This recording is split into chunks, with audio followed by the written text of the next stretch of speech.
언니들과 함께 책 그리고 영화를 이야기하는 언니들의 복신의 살롱 조감독입니다. 안녕하세요, 샬록입니다. 아유, 샬록님 또 오랜만에 만나네요. 그러니까 벌써 4월달이에요. 저희 지난 시간에 네. 지혜님하고 함께했던 방송 반응이 뜨겁더라고요. 그쵸. 저도 너무 재밌게 들었어요. 텐션이 너무 좋다며. 오디오가 쉬질 않더라고요. 그쵸. 샬록님 주위 반응은 어땠어요?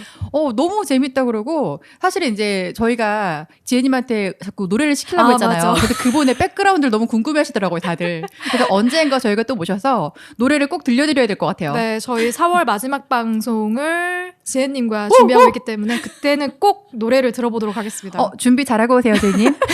이 방송을 들으셔야 될 텐데. 네, 이번 시간에도 지혜님 못지않은 스페셜한 게스트를 초대했습니다. 오! 제가 이분하고 말로 붙어서 이겨본 적이 없어요. 제가 항상 쿠사리를 받고 꼬리 내리고 그렇게 유지되는 관계. 네, 재치 있는 입담을 자랑하는 또 한 분의 하이텐션 게스트 양양님을 소개합니다. 안녕하세요. 안녕하세요. 제가 하이텐션인 거죠? 하이텐션인 컨셉인 거죠? 네. 감사합니다. 반갑습니다. 네, 양양이라고 합니다. 저는 양양님이 어떤 일을 하는지 잘 알고 있지만 방송을 들으시는 언니들은 아무런 정보가 없기 때문에 자기소개 먼저 부탁드리겠습니다. 안녕하세요. 저는 서울시 종로구 동숭동에서 건실하게 공연 일을 하고 있는 30대 중반인 양양이라고 합니다. 아유, 어서오세요. 반갑습니다. 우리 이웃사촌. 대학로 감사합니다. 이웃사촌. 양로. 사실 양양님을 본받아야 될 점이 있어요. 궁금합니다. 원래 뮤지컬 덕후였거든요. 그런 얘기를 왜 하는 거죠? 아니, 덕질을 직업으로 선택했다. 아니, 너무 부러운 일 아닙니까? 아니죠. 그게 엄밀히 말하면 이제 덕질을 직업으로 선택을 했다기보단 그런 게 있다는 것을 처음 알았을 때 많이 빠져들었고 종로구 동숭동에서는 일을 하지 않으려고 했는데 왜냐면 거기서 일을 하게 되면 많은 것들이 이제 걸리잖아요. 뭐가 걸릴까요? 걸리죠. 제가 좋아했던 공연은 이제 옛날에는 이런 이야기구나 하고 봤는데 지금은 조명기가 몇 개 달려있구나. 그래, 이게 그래. 단가가 얼마야 그렇지. 이러면서 보니까 현실. 그렇죠. 가고 싶지 않았는데 인생이라는 것이 자기 마음대로 되는 것이 아니다 보니까 정신 차려보니까 거기 있어요. 저도 요즘도 깜짝깜짝 놀라고 합니다. 제가 여기 있다니 이러면서. 아니, 그러면 꿈을 직업으로 선택하고 싶어하는 청취자분들께 힘이 되는 이야기를 해주실 수가 없겠네요. 여러분 꿈은 꿈으로 남겨두는 것이 가장 아름답습니다. 근데 제가 제 주변에서 보기 드물게 하고 싶은 일을 하시고 계시는 분이세요. 하고 싶은 일이 아니라고 제가 계속 말씀을 드리고 내가 들은 거랑 있는데. 다른데? 전혀 아닙니다. 여러분 착각을 하고 계시는데요. 저는 덕업일치를 한 것이 아니고 덕을 잃었어요. 엄만 남았습니다. 지금 아무것도 없어요. 지금은 이제 공연을 보러 가도 옛날처럼 이렇게 몰입이 되지가 않아가지고. 맞아요. 일이 돼서 그래. 그럼요. 요즘에 그렇게 막 공연을 봐도 행복하지가 않아서 다른 취미를 찾고 있습니다. 어. 요즘에 만날 수 없는 만화책을 보고 있습니다. 아, 그래? 그거는 우리가 덕업일치를 할 수가 없으니까. 그렇지. 만화를 그릴 순 없으니까. 그렇죠. 그렇게 그렇죠. 살아가고 있습니다. 네, 오늘 이렇게 덕업일치가 아니라고 우기고 있지만 제가 볼 때 덕업일치를 이루신 게 맞는 것 같은 여러분 꿈은 꿈으로 남겨놓을 때 가장 아름다운 것입니다. 언니들의 인생책, 인생영화 11번째 게스트와 함께합니다. 양양님이 인생책으로 꼽아주신 책이 인간 실격입니다. 이게 조금 이게 쑥스럽다고 해놓고 계속 얘기하네. 제가 이 책을 한다고 했었을 때 조 감독님이 저를 3번이나 말렸어요. 그래가지고 이 정도면은 책을 골라줘라. 이렇게 내가 얘기하는 책마다 다 싫다 그러면 어떡하냐. 제가 백범일지도 얘기했는데 싫다 그러고 세종대왕 얘기했는데 싫다 그러고 인간실격도 싫다 그러고 다 싫다 그러니까. 그래 저도 추천작을 전달해 듣고 계속 네? 그래서 제가 해리포터를 한다고 그랬어요. 그럴 거면 해리포터를 하겠다고. 정말 얘기하는 책들마다 우리가 살롱에서 다루기가 힘든 책들이라 제가 고사를 했는데 결국에는 원점으로 돌아왔어요. 그쵸. 인간실격으로 다시 돌아왔습니다. 굉장히 좋아하는 책입니다. 근데 재밌을 것 같아요. 이야기할 거리, 논쟁거리 맞아요. 굉장히 많은 책이다라는 면에서는 오늘 방송이 재밌을 수 있다. 오늘 또 우리 또 욕하려고 또 맘먹고 왔잖아요. 네, 저는 오늘 굉장히 험한 말이 많이 나올 것 같아서 여러분은 왜 게스트를 불러놓고서 왜 저에게 욕을 하겠다고 선전포고를 하시는 거죠? 오늘 좀 기대가 됩니다. 오늘 특별히 무편집으로 바로 쏴드립니다, 네, 여러분. 저 오늘 편집 없이 그냥 바로 갑니다. 네.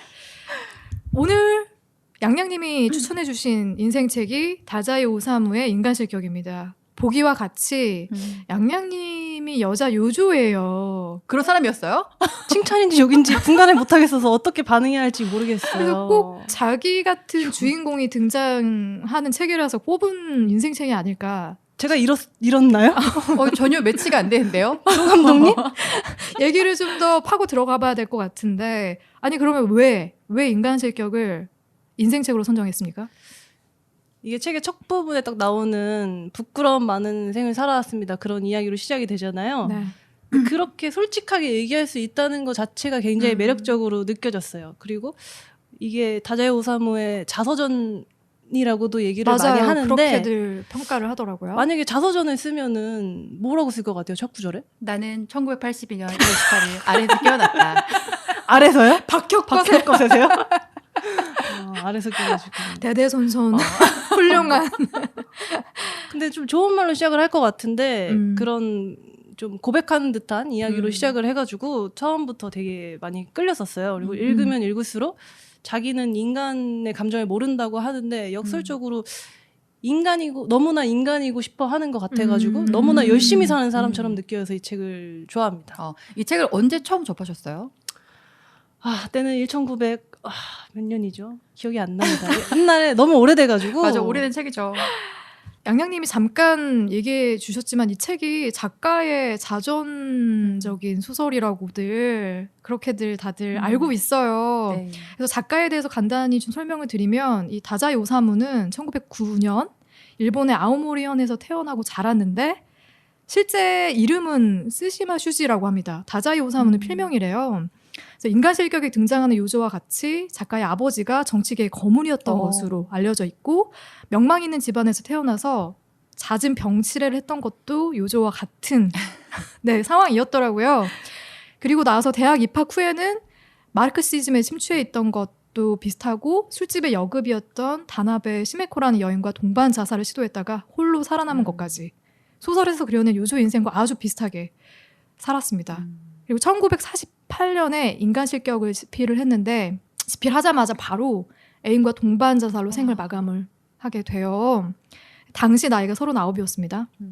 그러니까 누가 봐도 이건 소설이라기보다는 그냥 자전 에세이로 봐도 무방한 것 아닌가 싶은데 이 소설 인간 실격의 줄거리도 아주 흡사하게 흘러가지 않나요? 네, 인간 실격은 일본의 소설가 다자요 오사무가 1948년 발표한 소설로 부유한 가정에서 태어난 주인공 요조가 인간의 마음을 이해하지 못하고 눈치만 보는 삶을 살다가 몰락하는 내용입니다. 주인공인 오바 요조는 어린 시절부터 인간을 이해하지 못한다는 혼란에 쌓여있고 그걸 남들에게 들키지 않고자 광대 연기를 해요. 어렸을 때부터. 중학교 시절에는 광대 노릇을 하는 자신을 눈치챈 친구로부터 공포를 느끼고 그의 비위를 맞추는 삶을 또 살아가게 되죠. 그리고 고등학교에서도 인간을 향한 공포가 계속적으로 그 주인공에게 남아 있습니다. 그러면서 술과 담배와 매춘부에 빠지게 되고 이 과정에서 요조는 한 유부녀와 동반 자살을 감행하지만 다자요 오사무처럼 혼자 살아남아 자살 방조죄로 신문을 받게 돼요. 그리고 고등학교도 퇴학을 당하게 되죠. 이후에도 애딸린 여성, 바의 마담, 다양한 여성들과 기둥서방격으로 좀 살아가게 되는데 어느 날 이제 술을 마시지 말라는 순진무구한 여성을 만나게 되고 그녀의 신뢰에 좀 구원이라는 생각을 갖게 돼서 그녀와 잠깐이나마 결혼 생활을 하면서 행복을 갖게 됩니다. 그러다 그 여자가 성폭행을 당하게 돼요. 그러면서 신뢰가 죄악이 될 수 있는가에 대해서 더욱더 큰 절망에 빠지게 됩니다. 그리고 그녀가 준비해놨던 수면제로 또 자살 미수 사건을 일으키게 됩니다.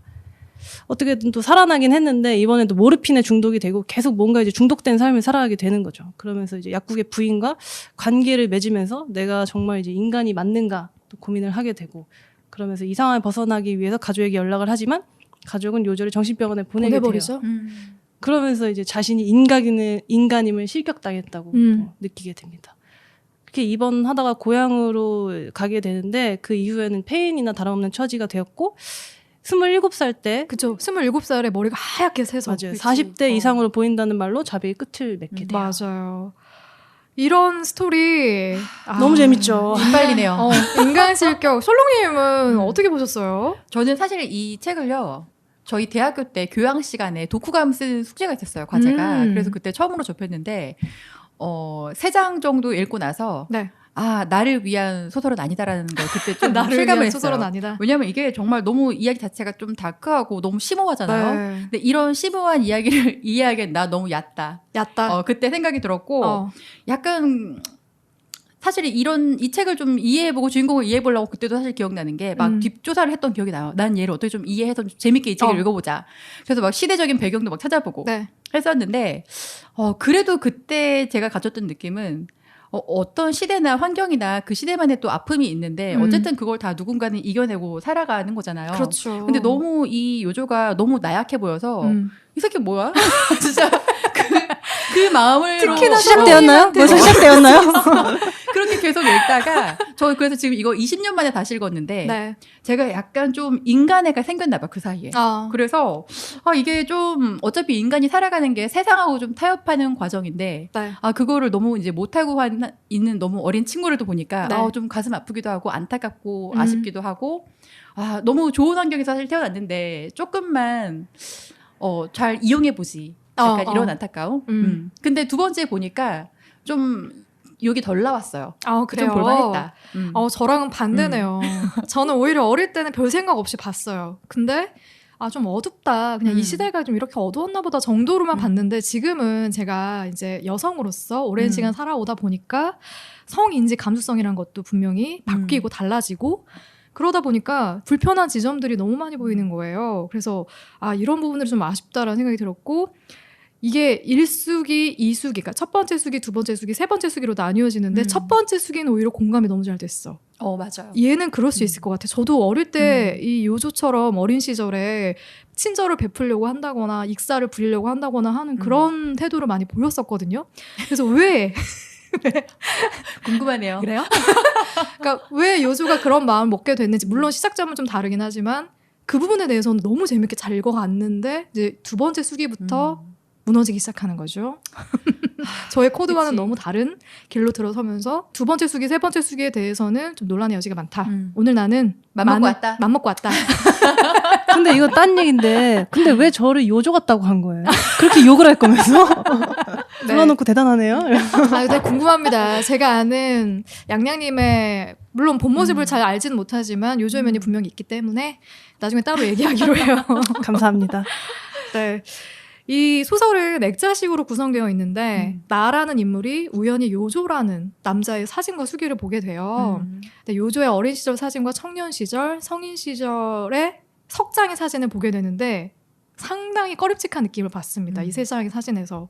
그러면서 요조가 남긴 수기로 바로 이어지거든요. 첫 번째 수기의 첫 문장이 양양님이 인상 깊게 읽었다는 그 문장으로 시작이 돼요. 부끄럼 많은 생애를 보냈습니다. 저는 인간의 삶이라는 것을 도무지 이해할 수 없습니다. 이 주인공 요조가 앞뒤가 다른 인간의 삶의 회의를 느끼게 되면서 근데 실제로 나이가 초등학생 정도로 보이지 않나요? 첫 번째 수기에서는? 맞아요. 그 어린 나이에 그 어린 나이에 인간의 본질을 파악하고서 인간을 극도로 두려워하게 되는데 또 인간으로 살기 위해서 익살꾼이 되기로 결심을 하는 거예요. 열심히 사는 사람이 그러니까 나도 그 생각했어. 열심히 산다. 그래? 포기를 모르는 거예요. 포기를. 포기를 모르는 거야? 그럼요. 근데 그가 이런 결심을 하는 과정을 세세하게 그려내고 있는 첫 번째 수기 읽으면서 공감됐던 지점이 있다면 좀 같이 이야기 나누면 좋겠어요. 네. 저는 어린 친구의 눈으로 봤었을 때는 체면치레나 약간 사회적 상황을 이해하기 어려웠을 것 같아요. 근데 그거를 너무나 아무렇지도 않게 하는 사람들의 표정이나 이런 거를 보면 그게 조금 두려움으로 다가왔을 수도 있을 것 같아요. 이제 우리도 이제 뭐 친구들이나 가까운 사람들의 감정을 전부 다 이해해가지고 동감해 주는 건 아니잖아요. 그렇죠. 그냥 맞춰주는 거지. 맞아요. 근데 그런 것에 대해서 굉장히 솔직했던 요조가 더 힘든 성품을 갖게 된 게 아닌가. 그거를 자꾸 이해하려고 노력을 하다 보니까. 그래서 저는 그 친구가 굉장히 열심히 노력하는 친구고, 자기를 너무 좀 몰아붙이는 삶을 어렸을 때부터 산 게 아닌가라고 생각했어요. 혹시 어린 시절과 비슷한 모습이 보이던가요? 저는 전혀 이런 성격이 아니어가지고, 저는 뭐 남이 그러던 말든 크게 관심이 그치. 없어요. 첫 번째 수기의 요조와는 좀 다르죠. 두 번째, 세 번째 수기의 요조와는 좀 비슷한 면이 있는 것 같고. 아니, 제가 기둥서방이었나요, 혹시? 제가 저 모르게 기둥서방일을 좀 하다 많은 왔나요? 사람들의 마음을 들었다 숨겨진 놨다. 헛소리가 너무. 혹시 저 모르게 제가 자살 시도를 한 적이 있었나요? 제가 비밀로 하고? 저는 전혀 그렇지 않고요.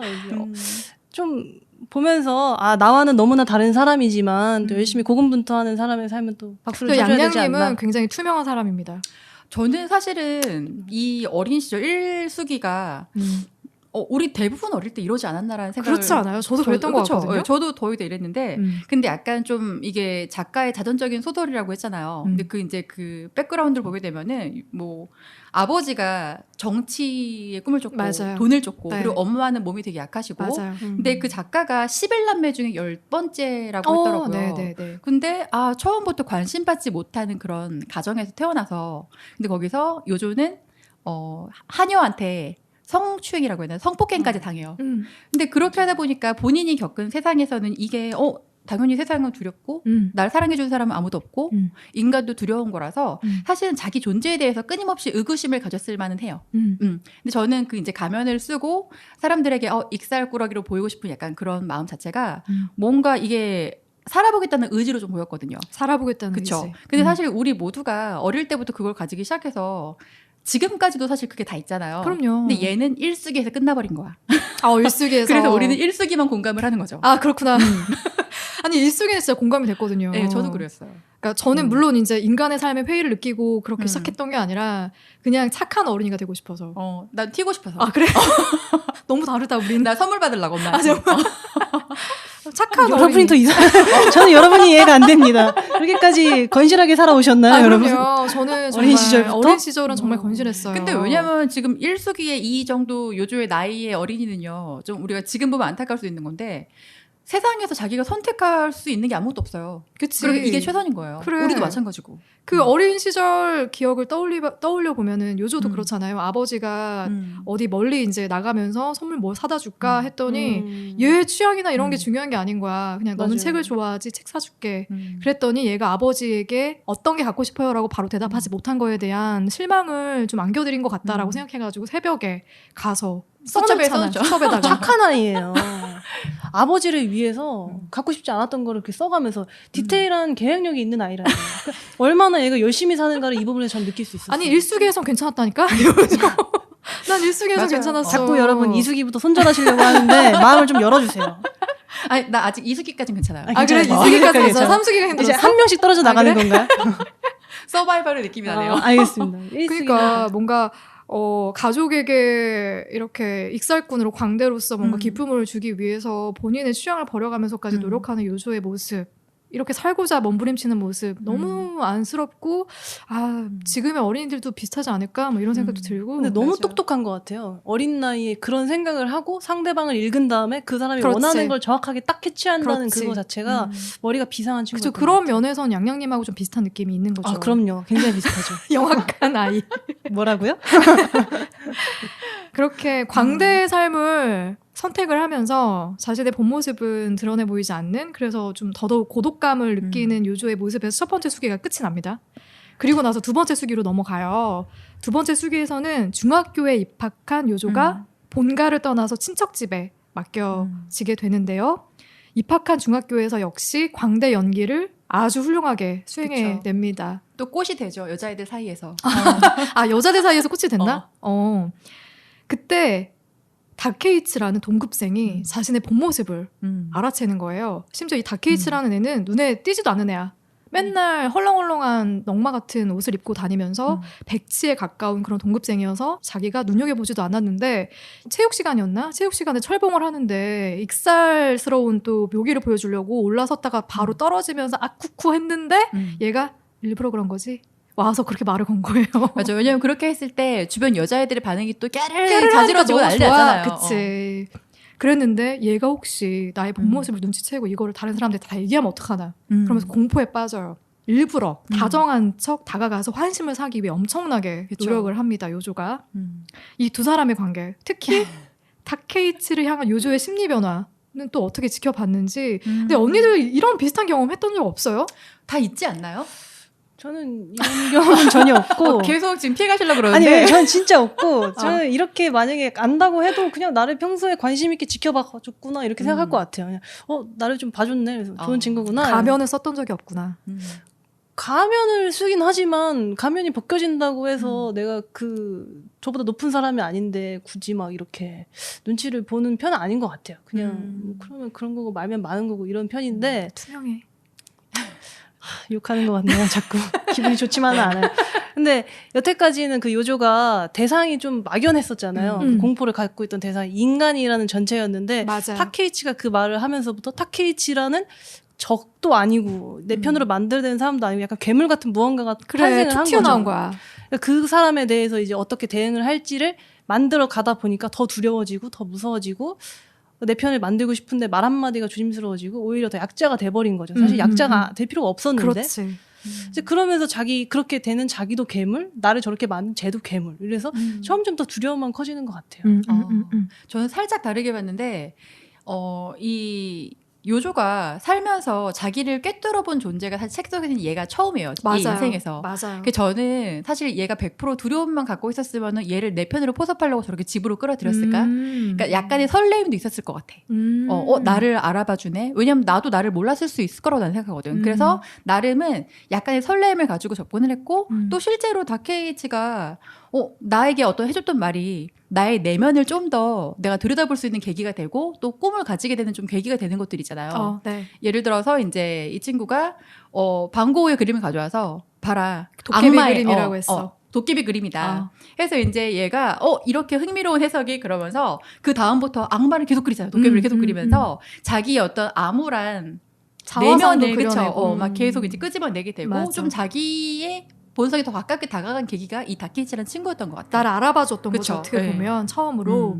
저는 그 방고 그림을 줬었을 때 다케이치가 자신이 그래도 된다라기보다는 너는 사실 괴물이야라고 말하는 것 같아가지고 진짜. 그래서 저는 그 친구가 뭘 알고 얘기하진 않았을 것 같아요. 다케이치가 뭐 그렇게 티가 나는 스타일도 아니고 뭐 요조가 그러니까 몰랐던 알았던 간에 요조가 느꼈을 때는 그 친구 갖고 온 반고 그림마저 너는 남과 달라 괴물이야 이러고 약간 배제된 듯한 그런 느낌을 많이 받았을 것 같아요. 그래서 오히려 더 도깨비 그림 그리고 막 괴물 같은 거 그림을 그렸던 거는 오히려 좀 방고흐랑 좀 동질감을 쌓기 위해서 그랬지 않았을까라고 보면서 생각은 했었어요. 근데 막상 다케이치가 요조한테 던졌던 메시지는 두 가지는 다 너무 기분 좋은 거였어요. 맞아요.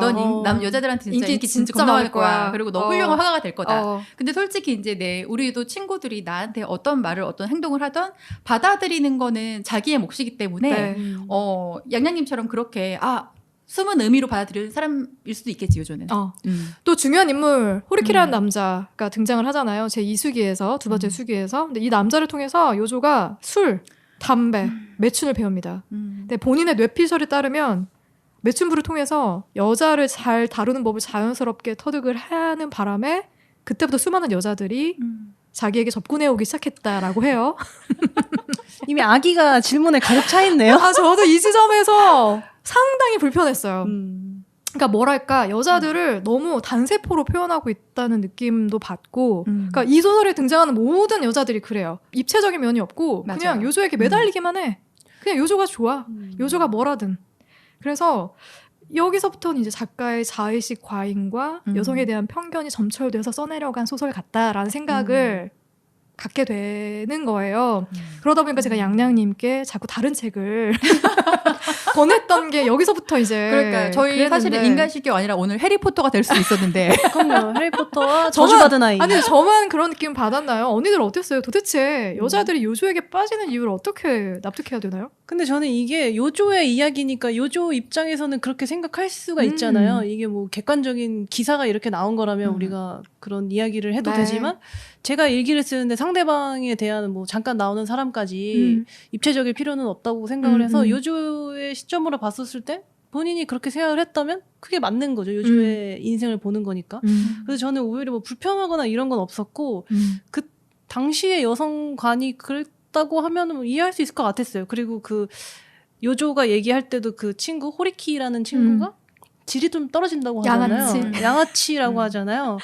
어디서 많이 들어보는 양아치네. 그래서 양아치라고 하는데 이제 그렇게 표현할 정도로 그 사람이 양아치인 사람이니까 양아치인 행동을 했는데 양아치를 바라보는 우리가 굳이 왜 양아치 얘기를 썼냐고 불편해할 이유가 있을까라고 저는 생각을 했어요. 그래서 여기에 나오는 뭐 여성들이 이 사람을 좋아했죠, 요조는. 근데 요조는 인간을 잘 이해하지 못하는 사람이기 때문에 자기를 왜 좋아했는지 이해를 못할 수도 있을 것 같아요. 어떤 부분에서 저렇게 빠졌는지. 그러니까 얘는 여자애들이 나를 좋아하는데 딱히 왠지는 모르겠고 내가 그런 능력이 있나 보다. 그냥 이 정도로 생각을 해서 내 일기에 그렇게 쓴 거죠. 여기서부터 이제 좀 맞아. 비슷한 네. 양양님과 비슷한 면을 예? 왜 이 사람들이 제가요? 날 좋아하는지 모르겠는데 끊임없이 누군가 나에게 대시해. 뭐 이런 느낌 받으신 적 있지 않아요? 20대 때? 궁금하다. 솔직하게 진짜 솔직하게 얘기해보자. 가슴에 예? 손을 얹고 가슴에 손을 얹고요? 나는 뭐 한 게 없는데 왜 이렇게 사람들이 날 좋아하지? 한 게 있죠. 한 게 어떻게 없어요. 한 게 많이 있죠. 굉장히 많았죠. 아 그래? 얼마나 열심히 살았는데요, 그때. 그 관심들을 얻으려고. 아, 그래? 최선을 다해서 살아갔죠. 젊었잖아요, 그때는. 아. 왜, 다른 재밌는 게 뭐가 아, 있어요. 그 그래. 나이 때 내가 그걸 아유, 해야지. 지금도 젊은데 뭐. 그럼 제가 그 나이 때만 할 수 있었던 그런 거예요. 그래서 지금 완전 독거인의 삶을. 고양이 독거인. 2마리와 함께 지금. 너무 놀아서 그래? 너무 놀아서 어릴 때. 여러분, 그렇지 않습니다. 제가 이래서 가명을 쓰는 거예요. 이래서 제가 본명을 얘기하지 않겠다고 했고, 아까 공연 마지막에 얘기한 건 공개됩니다. 잊어주세요. 저는 그 공연하는 사람이 아닙니다. 철롱님도 비슷한 생각 하시나요? 저는 그러니까 이 사실 우리 놓치면 안 되는 게 요조가 책에서 우리 이거 녹음 전에 얘기한 거 있잖아요. 겁나 잘생긴 애예요. 맞아요. 우리 맞아요. 박보검으로 사실 설정을 했잖아요. 아까. 오케이. 근데 저희는 사실은 그런 사랑 스타일이 아니기 때문에 이해를 못하지만 네. 이 세상에는 그렇게 아무것도 가지지 못하고 우리가 볼 때는 저렇게 좀 뭐야? 뭐야? 왜 저런 남자를 하는 아. 남자들한테도 네. 모든 걸 바쳐가면서 사랑을 하고 그걸 만족을 하는 모성애가 가득한 여성들이 굉장히 많긴 해요. 네. 근데 저는 사실 이제 여성들의 모습이 되게 단편적으로 그려졌는데 여기서 여성이라는 거는 이 요조에게 좀 죄의식을 좀 갇히게 하는 좀 그런 어떤 매개라고 해야 되나요? 그런 거였던 것 같아요. 그러니까 너무 요조 같은 경우는 죄의식이 강해서 어떤 거에도 그냥 다 죄스러운 거야. 그래 자기를 그 죄에 또 가두고 좀 스스로 파멸로 이끌어가는데 네. 여성들을 만날 때마다 얘한테 내가 해줄 게 없다 보니까 또 이제 또 익살 또 나오잖아 가면이. 계속 나와서 또 그렇게 해주고 또 그거에 대해서 만족 못하고 자유의식을 느끼고 네. 또 나중에는 결국 자기 혼자서 파멸을 하게 되는데 누군가는 이런 죄의식을 이기지 못하는 요조의 모습을 네. 굉장히 순수하다고 느껴서 여성들은 그거에 또 모성을 느낄 수 있겠지만 모성 본능을 자극한다. 그쵸. 근데 우리 같은 사람들한테는 왜 이렇게 나약해? 저게 남자야라고 보일 수 있다는 거죠. 저는 그 여자들이 요조한테 정말 아무것도 아니라고 생각했어요. 그 나중에 나오는 그 신뢰감을 많이 준 그 사람이랑 궁상 맞은 여자? 그분은 궁상 맞은 여자라는 말을 듣자마자 의미가 생긴 거고 네. 그 전까지만 해도 그냥 거쳐가는 사람들. 그리고 요조는 좀 기대에 부응해 주려는 의지가 있다 보니까 그 여자가 자기를 원했기 때문에 잠깐 머물렀을 뿐이고 거기에 대해서 크게 생각도 안 했고 이 여자에 대해서 특별한 관심도 없었고 그 막 자취방에 그 동생들이 와가지고 책 읽고 막 이러잖아요. 그것도 하숙집, 딱히 막지가 않는 딸내미. 게 아무것도 아니기 때문에 하고 싶으면 해. 너가 원하니까 그건 내가 들어줄게. 그래서 놀아주고 가면 갔다 잘 갔다 이러고 또 다른 사람이 오면 여기도 좀 있다가 근데 나 저기도 좀 정말 있다가 궁금한 게 왜 그렇게 됐을까? 아니 얘는 왜 이렇게 됐을까요? 근데 그런 사람도 있지 않아요? 그런 시기도 또 있는 거고 저는 그런 것들에 대해서 그냥 시기가 그랬다고 근데 생각했어요. 이게 시기면 괜찮은데 너무 이 요조의 인생은 기승전결로 가는 방식이 너무 일관되고 확실하잖아요. 다르지 않아. 변화가 없어. 근데 저는 그냥 그런 사람이라 생각했어요. 그냥 이런 애의 일기다. 그래서 이런 애가 왜 이렇게 됐는가 여러 가지 이유가 있었겠죠. 날 때부터 그렇게 됐을 수도 있고. 그래서 제가 요조가 싫었나 봐요. 솔직히 박버검 같은 사람이 만약 앉아있다 그러면은 한 번은 나도 이 책 속 여성들처럼 나도 뭔가를 내줬을 것 같긴 해. 박보검 같이 정말 그런 남자면. 네. 그런데 듣고 있나요, 보검님? 근데 정말 이게 나에 대한 사랑이나 헌신이 내가 느껴지지 않으면 난 이 사람에 대한 정말 LTE급의 빠른 포기. 그러니까 진심이 느껴지지 그쵸? 않으면 나에 대한 진심이 느껴지지 않으면. 근데 이 사람은 요조는 사랑이 전부인 걸 내가 바라는 건 아니지만 네. 이 사랑이 아닌 뭔가가 너무 자기 가슴에 많이 차 있는데 네. 내 자리는 그냥 없는 느낌 함께 있어도 근데 그거는 이제 여자의 입장이고 요조의 인생을 봤었을 때 내가 요조라면 좀 이해할 수 있지 않을까요? 그러니까 나는 궁금한 거는 요조가 살아가려는 노력을 한 부분이 보이지 않아 책 속에서 내가 볼 때는. 왜냐면 보이지 사랑하려고 않는다? 그쵸? 안 했으니까. 어. 그렇죠. 그래서 근데 이 사람은 음. 그냥 예를 들어가지고 조 감독님이 예를 들어서 예를 들어 조 감독님이 남자예요. 근데 네. 저를 너무 좋아해요. 어. 그래서 저한테 좀 같이 있어달라 그래요. 그러면 어. 저는 그냥 있을 것 같아요. 그러니까 관심이 있은 상태에서 아니면 없고. 아니 없어도 그냥. 그래서 저는 이런 성격인 친구들이 여자를 옮겨 다니는 것에 대해서 그러니까 그럴 지금 수도 시선이 다른 있었겠다. 게 양양님은 약간 요조의 시선으로 맞아요. 남성의 시선으로 보고 네, 저희는 네, 네. 여성의 시선으로 보니까 네. 우리가 지금 못 만나고 있어. 아니요, 맞아요. 저는 반대의 감정인데 제가 요조라면 누가 나를 좋다고 해. 근데 내가 얘를 이렇게 가볍게 만나도 되나? 라는 생각을 먼저 할 것 같거든요. 마르크시즘 같이 공부하던 동료하고도 한번 썸씽이 있잖아요. 그때 이 여자를 빨리 떼놓고 싶어서 키스를 했다고 하잖아요. 그 뒤로 여자가 확 달려든단 말이에요. 키스를 안 하면 되지. 그러니까 가볍게 서로를 대한다기보다 그냥 그 사람이 원하는 것을 충족시켜 주는 건데 나를 원하니까 거기 있는 거고 내가 이렇게 해줬으면 좋겠다고 하니까 익살꾼 노릇에 자처하는 거고. 아니 그렇게 서비스를 할 거면 호텔로 갔어. 호텔에서 일을 했어야지. 근데 얘는 그게 자기가 인간임을 여러분 제 얘기는 안 들으실 거예요. 근데 말하고 있잖아요 선생님들.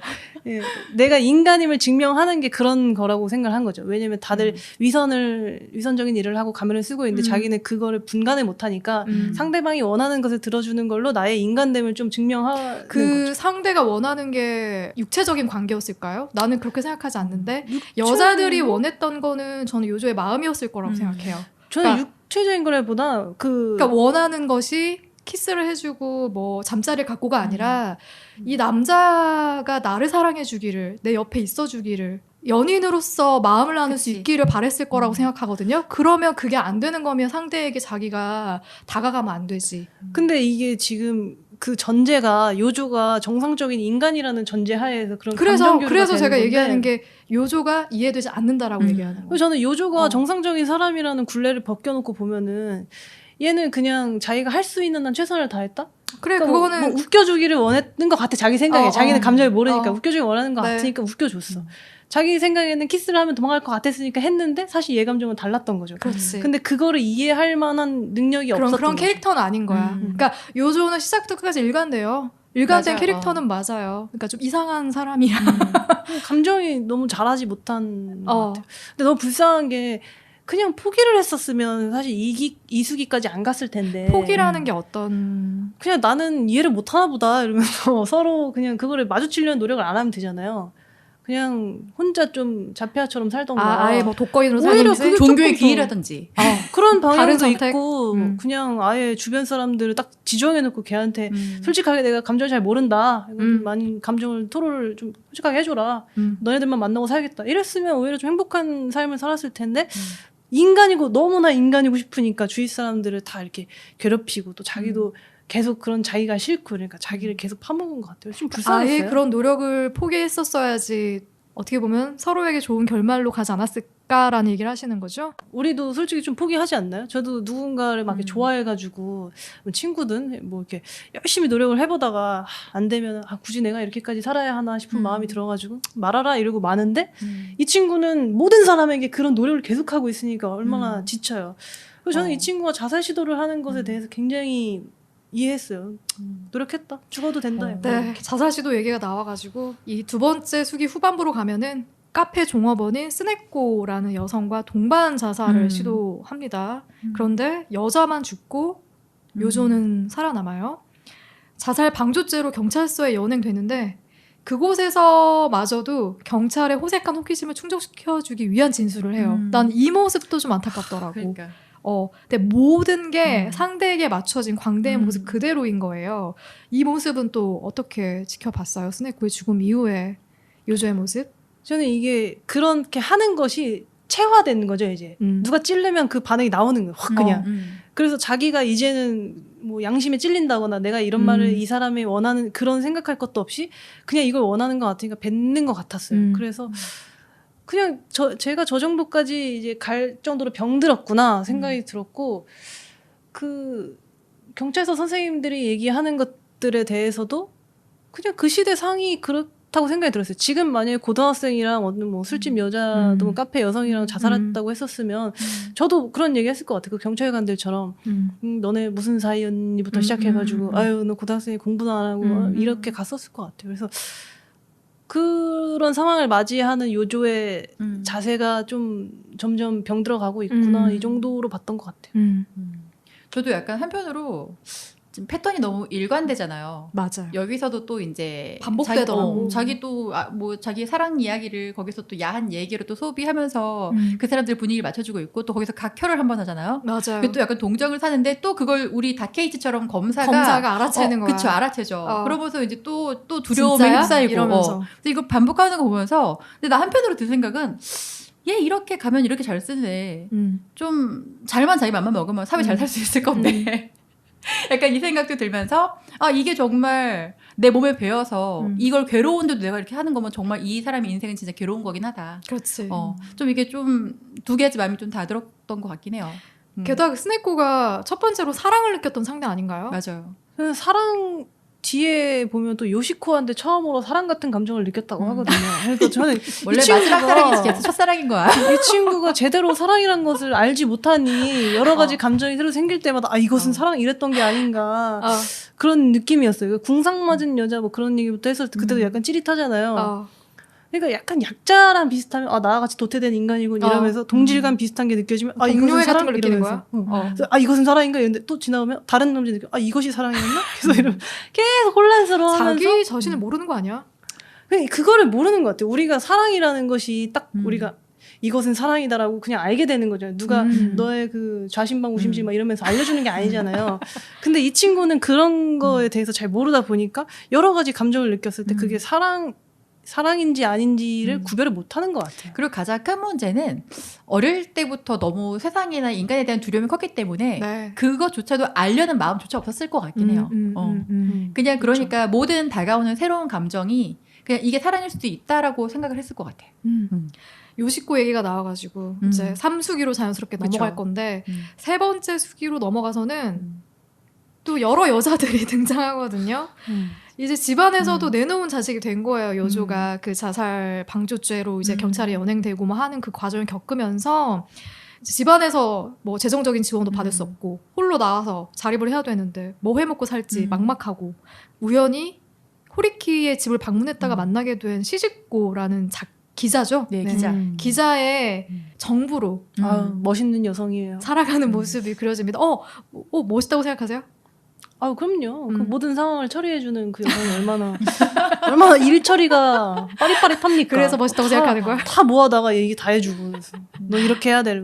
알겠습니다. 근데 시즈코하고의 관계에서도 좀 짠했어. 맞아요. 보면서. 근데 역시나 또 회피하고 도망가는 모습을 보고. 근데 또 아이도 있었잖아요. 시즈코 아이가. 싱글맘이었잖아요. 또 이제 아이하고 나는 좀 교류가 생긴다고 생각했거든요. 네. 뭔가 그래도 나보다 훨씬 약자고 또 아이는 끊임없이 얘한테 좀 기대는 투의 말을 하잖아요. 나 아빠가 있었으면 좋겠다. 약간 이런 식으로. 근데 그거조차 자기가 저들의 행복을 깨면 안 되니까 네. 내가 또 죄의식에 갇혀갖고 인사도 하지 않고 또 도망치는 걸 보고서 안 될 놈은 안 된다. 정말 나약하다. 정말 없는 게 저 아이를 위해서라도 얘는 없는 게 낫다. 아마 양양님은 이해를 하셨을 것이다. 저는 그 친구에 대한 그런 누군가의 교류를 할 거란 기대 자체가 없이 책을 읽었기 때문에 그럼 걔 거기 왜 있어? 아니죠. 그녀가 오라고 했잖아요. 그래서 갔죠. 저는 그녀가 모든 걸 처리해 줬기 때문에 아니 근데 그녀가 떠나라고 하지도 않았는데 왜 떠나? 나는 이런 게 이해가 안 돼. 있던 그러면 그 거는- 사람들이 원하지 않아서 떠나보낸 게 아니잖아. 그럼 자기가 계속 떠나는 거잖아. 내 자리는 아니라고 생각을 한 거죠. 그러니까 왜냐면 그렇게 점점 판단하는 무거워지잖아요. 그거 자체가 사실 되게 이기적인 거 아닙니까? 맞아요. 근데 정말 이기적인 거는 이 요시코랑 결혼하고서 저는 그 끝판왕이 나왔다고 생각했어요. 네. 우리가 요시코. 지금 요시코가 성폭행을 당하잖아요. 맞아요. 네. 근데 이제 이 상황도 걔 누구지? 나쁜 애? 호리키. 호리키. 호리키하고 죄와 벌이라는 주제를 갖고 이제 뭐 반이여 유이여 이런 얘기를 하다가 맞아요. 죄와 벌은 반이여인가 유이여인가 이런 주제를 얘기하고 있는 찰나에 그걸 목격을 하게 돼요. 네. 성폭행을. 그런데 나는 사실 세상에 대한 불신도 가득하고 사람에 대한 믿음도 없는데 네. 이 벌을 내가 받는 건 당연한데 요시코라는 애는 18에 맞아요. 만나서 결혼을 하고 정말 순수하고 세상에 대한 온갖 믿음과 진짜 완전 신뢰로 그런 무한한 신뢰인데 무장한 여잔데. 그럼 쟤는 저렇게 신뢰로 똘똘 뭉친 애도 저렇게 강간을 당해. 그럼 저건 벌인데 이건 어떻게 설명해야 되지? 그리고 얘가 또 더 그 숨는 계기가 되는 것 같아요. 자기 연민에 빠진다니까. 맞아요. 여기서. 그러니까 세상을 더 이해 못하고 혼란에 빠지는데 저는 여기서 정말 쓰레기다라고 느꼈던 게 그럼 여자애가 즐긴 것도 아니고 당한 건데 와이프를 먼저 생각을 했어야 된다는 거야. 그런 캐릭터가 아니라는 그러니까 거지. 그치, 저는 그런 그런 캐릭터 친구였으면 아닌데, 1수기 그런 때도 안 거 보고, 나왔을 건데 이게 3수기까지 가게 된 건 얘가 야, 그런 너는 사람이기 결혼을 왜 때문에. 했니 진짜? 내 옆에 이런 애 있었으면 정말 내가 말하고 싶은 게 그거예요. 결혼을 하면 안 됐어. 그러니까. 얘가 요시코를 꼬드긴 것도 이제 그 시집고를 떠나가지고 도망쳐 나오면서 스탠드바 마담에 정부가 또 된단 말이에요. 그러다가 오가던 담배가게 아가씨를 보고 찝쩍거리기 시작해. 근데 그렇다고 해서 그 아가씨한테 반했냐? 그것도 아니야. 근데 약간 반한 것 같긴 해요. 왜냐면 이 여자애가 담배를 팔면서 술 많이 마시지 마라. 날 정말 걱정해주는 챙겨주고 마음. 약간 그런 거에 살짝 흔들려가지고 얘를 결국 꼬드겨서 결혼을 했죠. 그 여성이 이제 요시코인 거고 자기가 뭐 어디로 어떻게 튈지 모르면 그렇게 수많은 여자들을 거쳐왔으면 요시코는 좀 내버려뒀어야 되지 않아? 맞아. 저도 약간 좀 신기하게 생각한 게 이렇게 자기 자신에 대한 자신도 없고 자각도 못하고 뭔가 세상에 대한 두려움과 여성들에 대한 약간 이런 죄의식 갇혀있는 애가 결혼을 할 생각을 어떻게 했을까?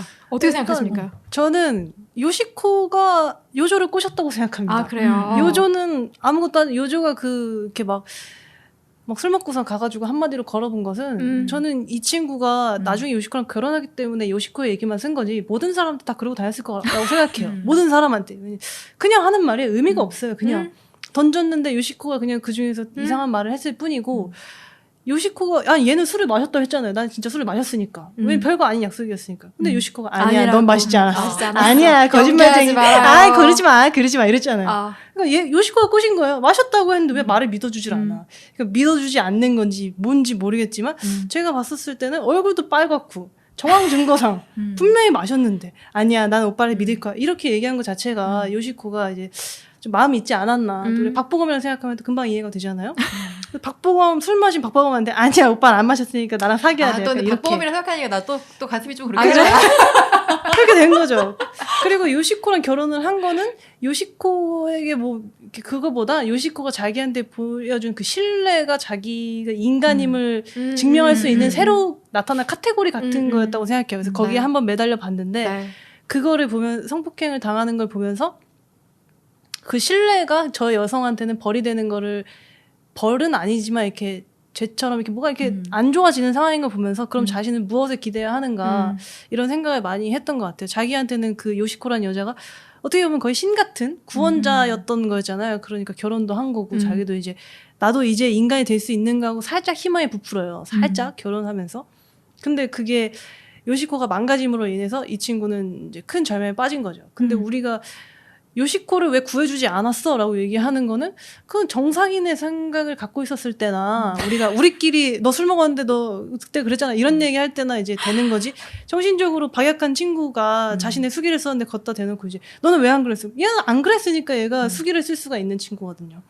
그래서 그렇게 절망을 했다는 것에도 그냥 이해를 했고 얘는 잘못한 게 아니라는 생각을 갖고 있었기 때문에 그 수면제를 대신 먹었다고 생각을 했었어요. 네. 그리고 요즘에 그 알베르 까민가 이방인이라는 책을 얼마 전에 봤는데 거기에 시지프스 얘기가 막 나오더라고요. 근데 그걸 보면서 거기서 막 태양이 너무 뜨거워서 살인을 했다 이런 얘기가 나오는데 어떤 사람에게는 인생이란 것 자체가 끊임없이 돌을 굴려야 하는 그런 너무나 힘든 일이라고 생각을 해요. 근데 이 친구한테도 자기가 그 돌을 끝까지 올렸다고 생각한 게 요시코였는데 또 굴러 떨어진 거예요. 더 이상 살아갈 힘이 안 남은 거죠. 그래서 저는 자살을 시도를 했었고 요시코의 잘못이 아니기 때문에 요시코가 눈치를 보는 것 자체가 더욱 더 절망스러웠을 것 같아요. 근데 이 상황에서 벗어날 수 있는 방법은 자살 외에는 없었을 것 같아요. 제가 봤었을 때는. 무책임해. 그러니까 근데 책임을 질 수가 없어요. 이거 뭐 신을 가가지고 신의 따귀를 친 다음에 너가 어떻게 이럴 수가 있니라고 말할 수도 없는 거고 요시코한테 자 잊어버려 할 수도 없는 거고 이 상황에서 없던 일을 만들 수 있는 방법이 없잖아요. 내가 죽거나 얘가 죽거나 둘 중에 제가 하나밖에 바라는 없어요. 건 이런 요조라는 인물이 제발 소설 속에서만 등장했으면 좋겠다. 저도 그래요. 네, 맞아요. 소설 속에서만 존재했으면 좋겠다라는 생각이 드는 것 같아요. 뭐 소설 속의 세계에서는 뭐 다 이해할 수 있죠. 이해할 수 없는 게 어딨어. 일단 맞아요. 캐릭터가 이렇게 설정이 되는 걸. 근데 저는 요조가 무엇을 잘못했냐 그러면 딱히 잘못한 것도 없지 않아요? 저는 잘못했다고 생각 안 해요. 왜냐면 우리가 지금 이걸 텍스트로 봐가지고 이 사람이 화이팅 해주지 않았어. 왜 화이팅 해주지 않았어라고 얘기를 하는 거지. 그 상황이 됐었을 때는 정말 죽는 거 외에 답이 없을 거라고 생각했을 수도 있을 거라고 저는 생각해요. 저는 제가 요조가 잘못했다고 생각하는 거는 그 수많은 사람들을 거쳐가면서 그 사람들의 상처에 대해서 단 일도 생각하지 맞아요. 않았던 것. 상대의 감정 계속 회피하고 도망쳤던 것. 음. 이거는 소설에서는 요조란 캐릭터가 그렇게 설정됐기 때문에 요조는 그럴 수밖에 없었어라고 얘기할 수 있지만 현실에서 그렇다? 나는 진짜 쌍욕해줄 것 같은데. 근데 저는 또 반대로 그런 거예요. 그 사람들은 의지가 없었나? 자신의 의지로 선택을 했는데 그게 요조의 잘못인 건 아니잖아요. 저는 결론을 그들이 그렇게 내기를 원했던 건 아니죠. 어쨌든 그쵸. 상처로 다 받았지. 다들. 결론이 그렇게 내기를 원한 건 아니지만 본인들이 선택을 했고 본인의 선택들을 다 책임을 지면 되는 거라고 생각해요. 그 사람들이 상처를 받았겠죠? 그런 요조를 만난 본인의 책임이지. 저는 그렇게 생각하지 않아요. 요조가 그런 사람일 거라고 처음부터 생각할 수 없었지. 그거는 본인의 만나고 난 판단이지. 이후에 결론을 그렇게 도달하니까 이 사람 이런 사람이구나라고 생각하는 거지. 처음부터 그런 사람이라고 생각하고 만날 수 있는 건 아니에요. 그러니까 좀 길게 보고 만났어야지. 길게 보고 만난다라는 것도 그 사람을 겪어보지 않고 그 사람을 어떻게 알아. 그런 게 뭐 인생이죠, 뭐.